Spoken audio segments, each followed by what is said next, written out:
Hey everybody, welcome back. Another video for you. Those of you supporting me on Patreon, thank you for that. Patreon.com/Eric Draitser to get all of the videos that I've been doing, including the ones that are only available there. So please go over there. Let's talk about a number of issues. I think, we've spent a lot of time talking about some of the details on the ground in Ukraine, trying to understand the dynamics, understanding the broader implications, what Russia's doing, how Russia has blundered, mistakes it has made, blunders from Ukraine, the moves by the West, and so forth. There's a lot going on when we look at Ukraine, but we do have to keep in mind that, of course, as I've said repeatedly, this conflict has many levels to it, many layers, depending on however you want to describe it. It is a war that is conducted and waged by Russia against Ukraine, a war of aggression. That is clear. I think anybody who can't except that is either delusional or just a liar. I mean, that is the objective reality. However, that's not the only conflict, is it?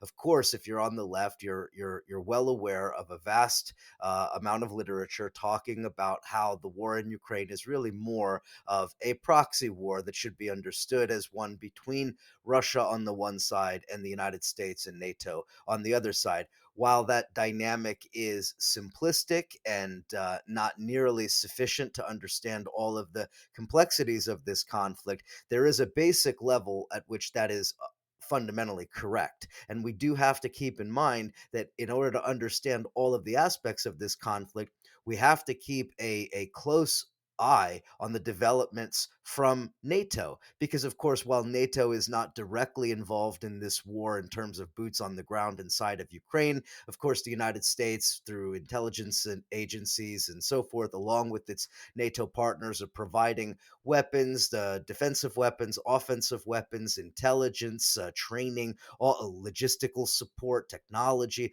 all of these different transfers that have happened that have been reported widely. That is all part of this equation. And so I say all of that because I just want to remind everyone to have as wide of an angle on this conflict as possible. We oftentimes on the left get sort of caught up in cheerleading one side or another, or in looking only at specific aspects of a particular issue because they fit neatly within our predefined construct. But this is this is a multifaceted conflict, a multifaceted war, and we have to understand all aspects of it. So for now, today, I want to focus a little bit on NATO's war machine. Again, while Russia is committing all of these crimes, NATO, the United States, and NATO remains the dominant imperial power globally. Washington is the seat of global imperial power, and as such, NATO represents one aspect of that sort of hegemony that they exert. NATO is, in a sense, the military arm of the sort of imperial hegemon in the United States. And so, in looking at how this conflict is taking shape, we have to look at how NATO is evolving over a very, very short amount of time. And this also gets to something else I've talked about, and I guess I'll just put this up front. This really undercuts this bizarre notion that some on the left have, that Putin is some kind of genius chess master here, or that Putin is somehow has a vision beyond what any other expert has, and that actually he's double, triple secret undermining of NATO because, see, you just can't understand the complexity of all of these moves. Well, no, actually, I think we can. And so let's talk a little bit about what's happened, and let's see if we can make a determination about whether Putin is the genius chess master or Putin is a human being who has blundered very badly on a world historic level. So, NATO, in October of 2021, we found ourselves in a situation where NATO in various countries in Europe was being seen as increasingly irrelevant. Funding was down. There were tremendous disagreements in certain countries about how far they should continue with their participation and support of NATO, etc. There was even a reboot that was planned for NATO for 2022 that would have sort of aligned with the United States' shift towards, Obama's people called it a pivot to Asia, but I think we should probably better understand it as sort of the empire shifting its focus to China. That is where NATO was headed up until, well, just a couple of months ago. And obviously, everything has changed since then. Let's take a look at some numbers. I always like to look at the data try to draw our conclusions from there. In October of 2021, NATO had 4,000 troops under its direct control, that is directly controlled by NATO's leadership and military bureaucracy. 4,000 troops directly under their control. October of 2021, that's 6 months ago, 7 months ago. Today, actually, as of March 2022, that number 40,000 troops directly under NATO's control. So that is a tenfold increase in just a few months. Okay, so given that, I think it's very clear that we can say that whatever one's opinion of Putin, Putin's actions in invading Ukraine directly led to a 1,000% increase of NATO forces on the continent. We have no more missile control treaties, no more open skies agreement, no more deconfliction channels, no more direct phone line between Moscow and Washington or between Moscow and Brussels.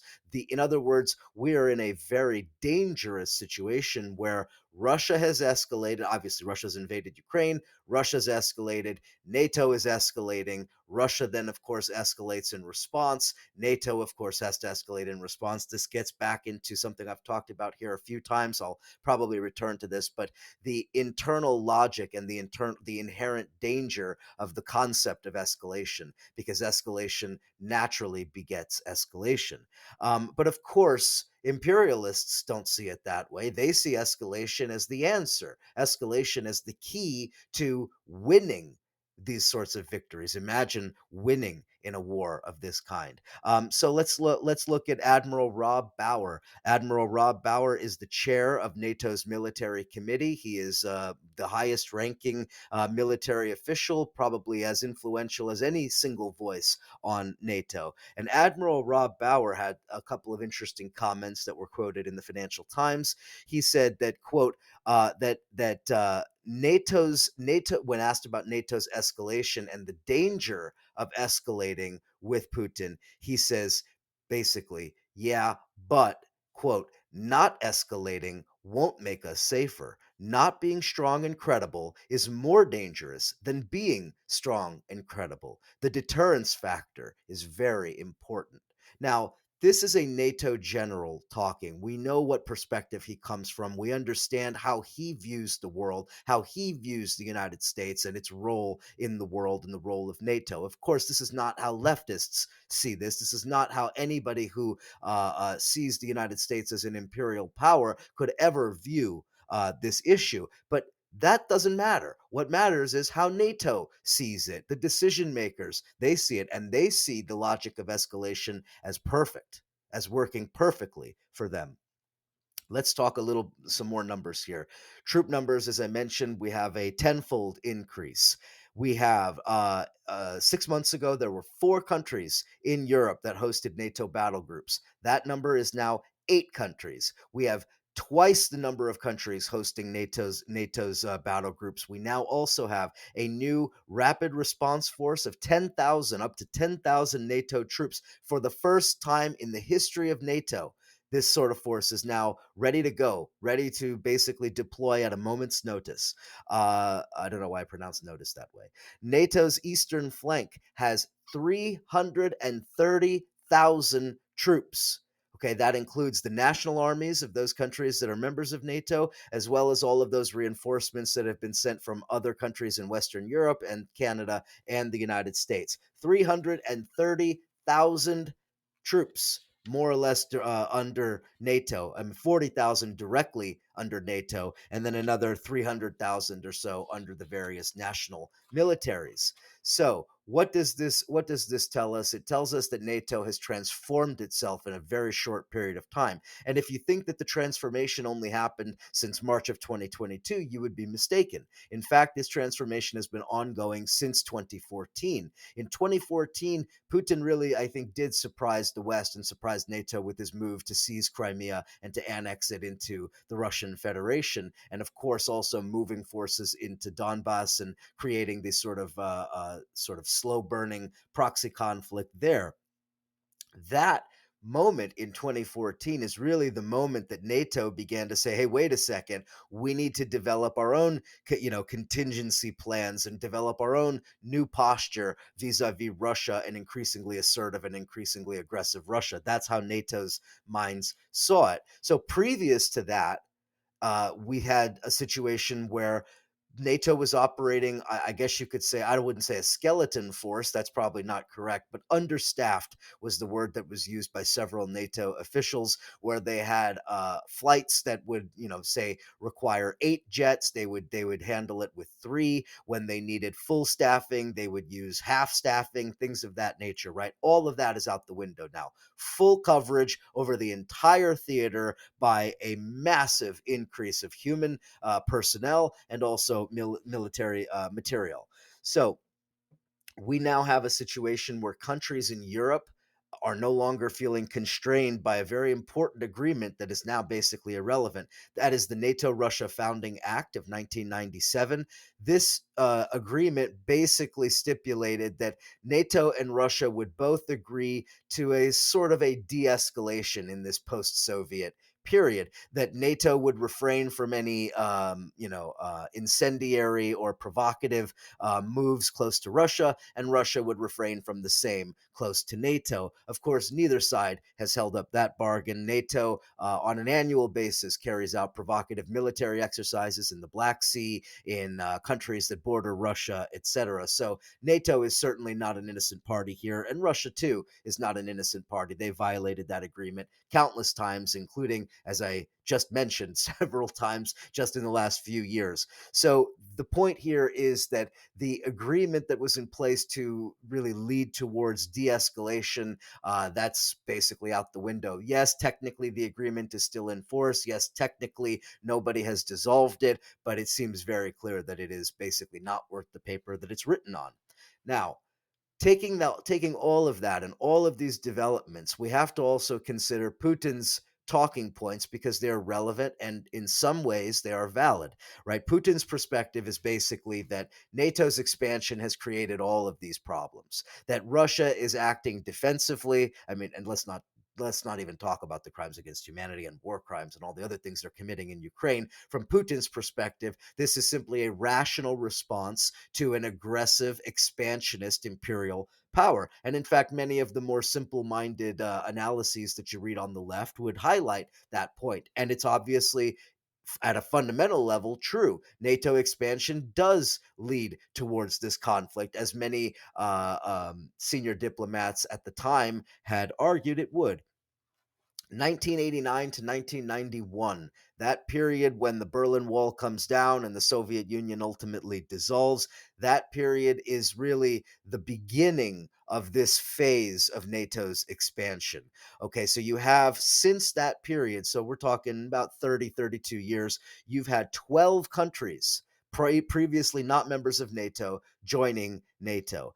You have the 3 Baltic states. They were really right out the gate, very quick to move towards NATO. That's Lithuania, Latvia, Estonia. And then you also had 7 countries that were members of what had been the Warsaw Pact, all of those also having been absorbed into NATO. Of course, those of us who have been following these issues for the last 15 years, we remember the 2008 conflict between Russia and Georgia, partially being driven by the Bush administration's reckless statements about bringing Georgia into NATO. It is, there are a lot of, I guess you could say, moments, turning points in these years that have led us to this situation.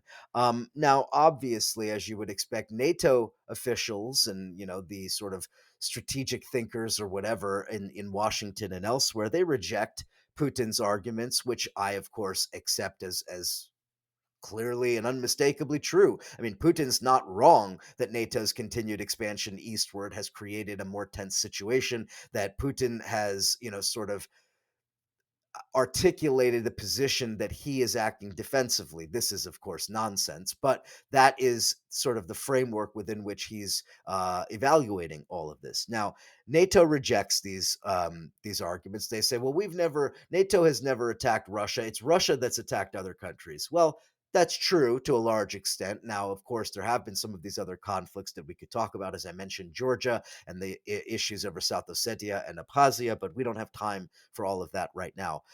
Russia's Western Military District. This is important to know. Russia's Western Military District, which is a a subgrouping of its broader military forces. This district covers Finland. It covers the Baltics, Belarus, Ukraine, and the Russian exclave of Kaliningrad, which has many nuclear weapons.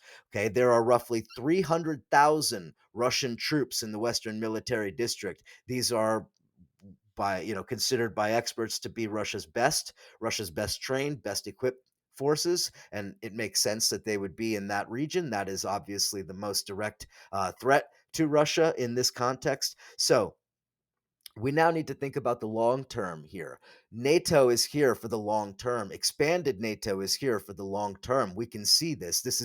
You can even see this just in their overt statements from some NATO officials who have talked about, and I'm not even going to quote any of the specifics, just in general sense, they talk about the fact, and this is true, once those soldiers and equipment and services are moved into Eastern Europe and expanded this footprint tenfold, it is very difficult, if not impossible, to imagine that they will leave anytime soon. Even if Putin wraps up the war in Ukraine and there is some kind of a de escalation, ceasefire, and ultimately a settlement, these forces from NATO aren't going anywhere. We are now into a permanently militarized NATO posture in Eastern Europe, one that will see Russian aggression in all things, irrespective of whether there is Russian aggression. Now, we have Russian aggression in Ukraine, so it only bolsters and sort of justifies NATO's posture. This is what I'm talking about the logic of escalation. Escalation leads to escalation. There is no way in which Putin is going to allow NATO to continue escalating without a Russian escalation response. And I think we all understand the danger of that escalation leading towards a nuclear conflict. And if you look at some of the logistical questions, that's even more terrifying, considering the fact that Russia's ability to produce tanks, ability to continue using its conventional missile systems and so forth, all of these are going to be hampered and are being hampered by sanctions, lack of computer chips, lack of raw materials, lack of labor, all of these things that are creating a real logistical nightmare for Russia. That pushes Putin even further into the corner towards a potential nuclear scenario. And he's signaled that repeatedly. And of course, that also raises the other question about just how capable is Russia's nuclear arsenal, because we don't know. I mean, a lot of people thought Russia's military had been fully modernized and was truly a 21st century military. Come to find out in Ukraine that actually there was clearly a lot of corruption, a lot of graft, a lot of stealing, and mismanagement. So who knows? I mean, that's nuclear stockpile is extremely dangerous. Okay, I'm running out of time. I just want to make the final point on this issue, that when we talk about Russia's aggression against Ukraine, we also have to talk about what it necessarily leads us toward, and that is a fully militarized Eastern European theater where a not only a spillover conflict from Ukraine, but any number of conflict scenarios could emerge. It is very, very difficult to imagine that somehow the war in Ukraine doesn't at some point bleed over into one of these other countries. And when it does, what is that going to mean for all of us? Okay, I have just a couple of more minutes. I want to talk a little bit about oil. The oil issue is really critical here because the European Union is now seemingly inching is probably not the right word, careening towards another escalation, economic escalation, and that is the banning, temporary or permanent, of Russian oil imports into Europe. This is a really, really momentous decision, assuming that they move forward with it. First of all, to implement this is most likely going to come in the form of a phased embargo. There's reasons for that I'm going to get into, but this is extremely risky. This is an extremely risky proposition for the Europeans, well, really for everybody, but especially for the Europeans for a number of reasons. One is, well, actually, from the United States perspective, the U.S. and Biden specifically is terrified that this is going to spike global oil prices. The minute the Europeans do this and they cut off the Russians from exporting to Europe, you will see a massive spike in oil prices. Speculators will, of course, have a feeding frenzy, and this naturally will lead to a politically tenuous situation for the current administration, for Biden. It's very difficult to imagine that Biden gets reelected in 2024 with gas prices at $6, $7, $8 a gallon, however high they might go under this scenario. It's not yet clear. The other side of this, too, it's extremely risky for Europe and especially for Germany. German exports drive much of European economic activity. Germany will take a serious economic hit if they cut off the Russian oil supply to Germany. Again, this is a manufacturing based economy, high value added, high technology, and so forth. I mean, luxury cars are just the start of it. So when we're talking about this, we have to talk about the impact to Europe and the impact to Russia. Obviously, as I already mentioned, the impact to Europe is going to be significant. This is going to be disastrous for Russia. But it's not yet clear how long that disaster might take. And that's where sort of the unknown really comes in. Russia earns more from oil and oil products than it does even from gas. We all talk about Russian gas going to Europe, but in fact, Russian oil and oil products generate far more revenue. This is the single biggest revenue source for Russia, oil exports. So by cutting off the oil exports to Europe, there's clearly a desire in Europe to really make the Russian economy come to its knees. Rystad Energy, which is a research group in the oil sector, they estimate that higher prices from this move would yield roughly $180 billion in oil tax revenues for the Kremlin this year alone. So now think about this. The idea is that you want to punish the Russians by cutting off their primary export, one of the main source of revenue. But by doing that, you're going to spike oil prices, which will increase Russia's revenues. So there's this really sort of catch-22 feedback loop nightmare for the Europeans, because to attack the Russians in this way is potentially to line the pockets of the Russians simultaneously. So if that number from Rystad Energy's research is true, and it's roughly $180 billion in additional oil tax revenues for Moscow, that would be roughly 60% of Russia's entire federal budget for 2022. In other words, by doing this, it may potentially backfire by actually feeding Russia's economy in a sort of weird way, at least in the short term. Now, I think if we look at it in the longer term, it's going to be disastrous for Russia for a lot of reasons. But there's another issue here. There's a major fear internationally that doing this is actually going to potentially crash the global economy, right? Because it's not just that oil prices would go up, oil prices, demand for dollars, all the sort of side exports, all the other tangential products, everything globally in the markets, everything would be upset by this. And it's not at all obvious exactly what the repercussions would be. Now, here's an interesting thought. What about Saudi Arabia and the United Arab Emirates? Because actually, they do have the oil capacity to replace Russian oil if they wanted to. So do the U.S. Frackers, the shale producers. They too can make up for this oil shortfall, but it ain't happening. We don't see any indication from the Saudis or the UAE that they're interested in this. In fact, at least according to reports, neither the Saudis nor the Emiratis are even taking Biden's phone calls on this issue. Now we have to think back in our minds, think back to that period of time when Trump and Kushner and MBS in Saudi Arabia and MBZ in the UAE and Putin and Netanyahu and all of them are just best buddies with each other, aren't they? And now you have a situation where the West, the United States especially, desperately needs Saudi Arabia and the UAE to make up the Russian oil shortfall, and they won't do it. What does that tell us about the shifting nature of the imperial chessboard here? And what does that tell us about the Middle East, about how, in play the Middle East is? There's so much more to talk about with regard to that. I can't even speak to the Middle East issues now. I will do that in a separate video.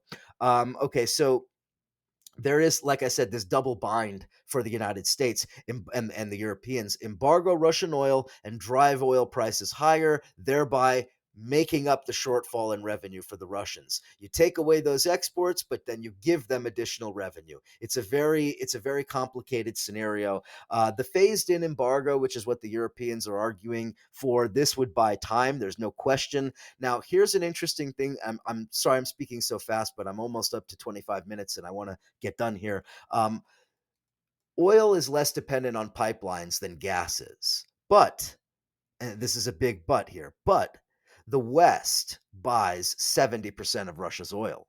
So, in other words, the vast majority of Russia's oil production goes westward in terms of exports. So, by cutting it off, they are absolutely undercutting Russia's primary revenue source. Most of Russia's pipelines and maritime routes go west. In fact, they only have one oil pipeline that goes towards China. Only a single pipeline, and that one is already running at capacity. Even if they brought new pipelines on in the next year or two, it still won't make up the shortfall. So the other side of this is, well, what about tankers? The Russians should be able to load their oil onto tankers. No, it's not that simple. In fact, in order to make up this amount, the Russians would need dozens, maybe hundreds of super tankers to carry Russian oil to other places in the world, other markets where they might be able to sell it. Guess what? That's not happening. Two reasons. One, shipping companies don't want anything to do with carrying Russian oil right now. Shipping companies internationally know they would be hit by secondary sanctions if the United States perceives, a tanker company as helping the Russians to evade sanctions and helping to feed Russia's economy. They will then find themselves on the blacklist. So the shipping companies, the tanker, those who own the oil tankers, they don't want to touch this. That's one side of this. And then, the other side of it too is that, well, there's not much desire for this. I mean, we see India and China as potentially markets for Russian oil, but it's not clear who else is looking to buy Russian oil. So, in any event, there's logistical reasons why the Russians can't just move to shipping it via maritime shipping routes. And then the other aspect of this too is that Russia's oil geography is complicated. This ain't Saudi Arabia or the UAE. They can't just turn on and turn off the spigots. Russia's oil geography is more complicated. It's harder to get at. It's harder to start and to stop it. According to several industry experts, if the Russians are unable to sell their oil internationally, they're going to have to start capping some of their wells. And if they do, at least according to some experts, it's not going to be so easy for them to just restart production when things normalize. So we're looking at a permanent sort of shift here in terms of Russian oil. And that, of course, will have knock on effects on pretty much everything else going on in Russia with its economy. So much to, pay attention to there. I'm almost at 30 minutes. I will have to leave it there. I already promised that I was going to have a video on uranium and Russian uranium and the uranium trade. I am. That'll be over on the Patreon. Also, additional fallout between Russia and Israel. That's a very interesting developing story. And as I already mentioned, implications from the Ukraine war in the Middle East. There are so many, a lot going on in Iraq, in Iran, with Turkey, with other countries, so with Syria. So go over to the Patreon for more of that. I will talk to you guys again next time. Thanks so much for the support.